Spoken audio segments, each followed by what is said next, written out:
تو بات سمجھ میں آئی؟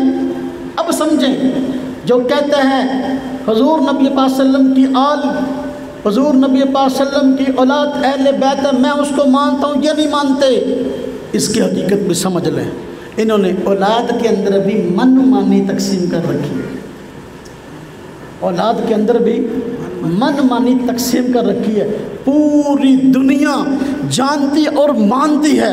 اس پر الحمدللہ ہمارے پاس سینکڑوں دلائل ہیں کہ حضور نبی اقدس صلی اللہ علیہ وسلم کی 4 بیٹیاں تھیں، جبکہ یہ کہتا ہے کہ حضور کی بیٹی ایک تھی، 3 بیٹیوں کا انکار کرے۔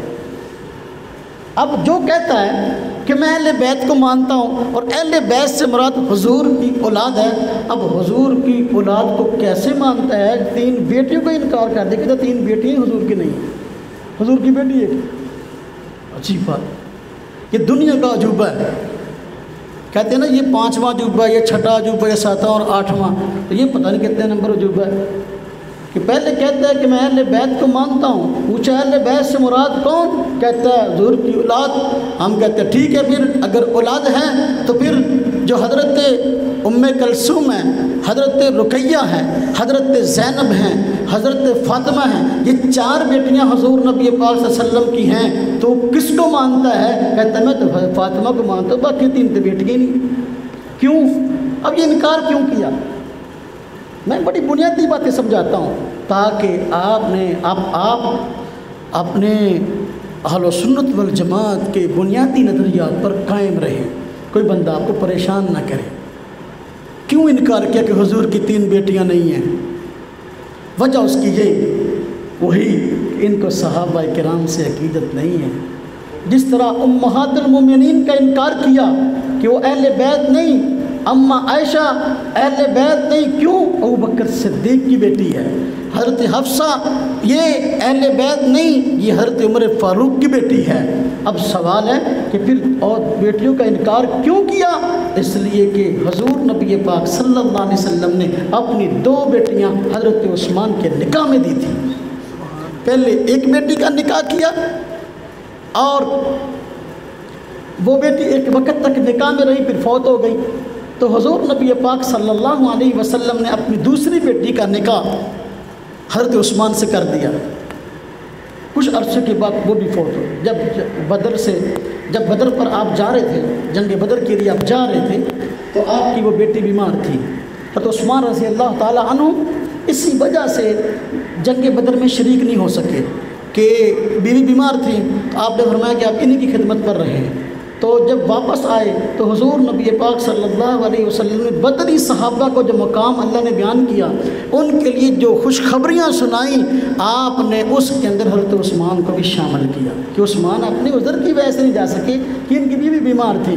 جب آپ صلی اللہ علیہ وسلم واپس تشریف لائے جنگ بدر سے، اللہ پاک نے فتح عطا فرمائی، واپس آئے تو دیکھا کہ جو ہے وہ آپ کی وہ بیٹی بھی انتقال کر گئی۔ حضرت عثمان رضی اللہ تعالیٰ عنہ کی بیوی جو ہے، جو آپ صلی اللہ علیہ وسلم کی بیٹی تھی، تو حضرت ام کلثوم اور حضرت رقیہ یہ حضور نبی پاک صلی اللہ علیہ وسلم کی بیٹیاں کس کے نکاح میں تھیں؟ حضرت عثمان کے نکاح میں تھی۔ چونکہ وہ حضرت عثمان کو مسلمان ہی نہیں مانتا، تو اس لیے اب اگر کوئی اسے کہتا کہ جو حضور نبی پاک صلی اللہ علیہ وسلم کی 2 بیٹیاں ان کے نکاح میں ہیں، اور اللہ کے بندے جب دوسری بیٹی فوت ہوئی تو حضور نبی پاک صلی اللہ علیہ وسلم فرمایا اگر میری اور بیٹیاں ہوتی میں عثمان کے نکاح میں اور دے دیتا۔ تو چونکہ اس کو حضرت عثمان سے عقیدت نہیں ہے، اس لیے بیٹیوں کا انکار کرتے کہ حضور کی بیٹی 4 تھی ہی نہیں بلکہ ایک بیٹی تھی۔ اس پر الحمدللہ ہمارے پاس سینکڑوں دلائل اپنی کتابوں سے بھی، ان کی کتابوں سے، کیونکہ یہ موقع نہیں ہے بات کرنے کا تفصیل کا، ان کی اپنی کتابوں میں باقاعدہ تفصیل کے ساتھ یہ بات لکھی ہے۔ حضور نبی پاک صلی اللہ علیہ وسلم کی یہ بیٹیاں حضرت زینب، حضرت رقیہ، حضرت ام کلثوم بیٹیاں تھیں۔ ہماری کتابوں میں تو لکھا ہی لکھا ہے۔ تو ایسا بندہ جو کہتا ہے میں اہل بیت کو مانتا ہوں، میرے بھائیوں، میرے دوستوں، آپ دیکھ لیں وہ اہل بیت کو کتنا کہ مانتا ہے، وہ اہل بیت کو کتنا کہ مانتا ہے۔ یہ نہ ہو میرا سارا ٹائم اہل بیت کا عنوان سمجھانے پہ لگ جائے۔ اہل بیت کو کتنا کہ مانتا ہے۔ آپ نے دیکھا، کہتا ہے حضور صلی اللہ علیہ وسلم کی 4 بیٹیاں تھیں نہیں، حضور کی بیٹی ایک تھی۔ میں کہتا ہوں قرآن کریم کھولو، قرآن کہتا ہے حضور کی بیٹی ایک نہیں تھی، زیادہ تھی۔